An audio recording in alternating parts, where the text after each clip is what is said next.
নমস্কার বন্ধুরা, আজ আমি তোমাদের কাছে একটু অন্যরকম ভিডিও নিয়ে এসেছি। দিনটা ছিল 13ই জানুয়ারি।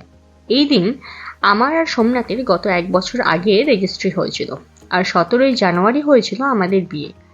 তাই ভাবলাম, যেহেতু আমরা অ্যানিভার্সারি উপলক্ষে ঘুরতে যাচ্ছিলাম, তাই 13ই জানুয়ারি দিনটিকে উপলক্ষে করে একটু দুই ফ্যামিলিকে নিয়ে ছোট্ট করে সেলিব্রেশন করে নিয়েছিলাম।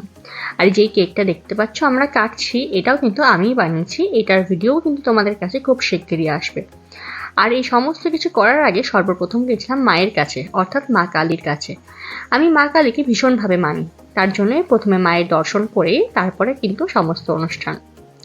আর হ্যাঁ বন্ধুরা, যেহেতু এটা ভালোবাসার মাস, তাই আমি ভাবলাম আমাদেরও ভালোবাসার গল্পটা তোমাদের সাথে ছোট্ট করে শেয়ার করি। দীর্ঘ 8.5 বছর ভালোবাসার পর কিন্তু আমাদের এই বিয়ের স্বীকৃতি। তাই তোমরা সবাই আমাদেরকে কিন্তু মন ভরে ভালোবাসা দিও, যাতে আমাদের সম্পর্ক এইভাবেই মধুর হয়ে থাকে।